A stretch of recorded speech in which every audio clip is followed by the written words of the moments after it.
this rent by the room model beat the pants off of everything else. The problem was it was very operationally intensive. I was out there every week, sometimes multiple times a week, or sending maintenance techs out there multiple times a week.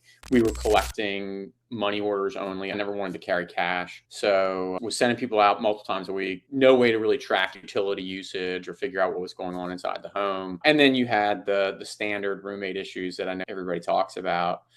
And so in late 2016, and just got to a different point in my life and scale of the business. I was no longer the starving entrepreneur that I had been early in my career.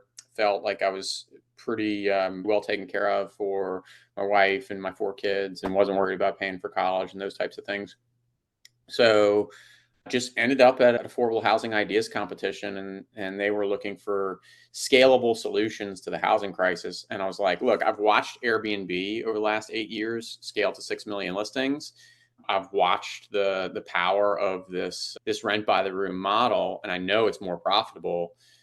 You just need to create a business that is like Airbnb, that addresses most of those operational problems. And so that was really the birth of Pat. For me, it was twofold. Like, one, it was just a super efficient win-win solution.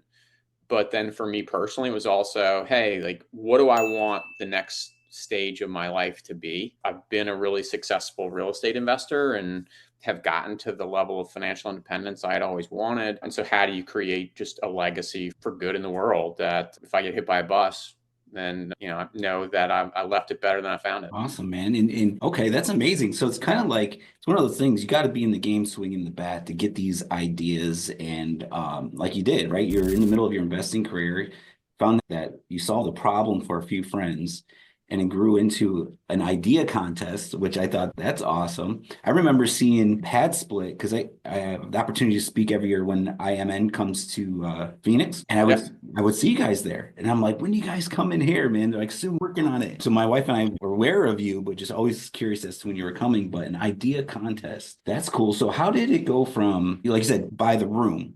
When Yeah. did it come into play when you're like, you know what, we're taking the living room and the dining room and we're adding more bedrooms? How did that go into the scenario? Yeah. I mean, I had known for a couple of years, just as I got curious around this rent by the room concept. Like, you hear consistently in the affordable housing space, we have a supply shortage. We have a supply shortage. How are we gonna fix this? And so I just started doing some research and looking at total population of the United States divided into total res housing square footage of the United States.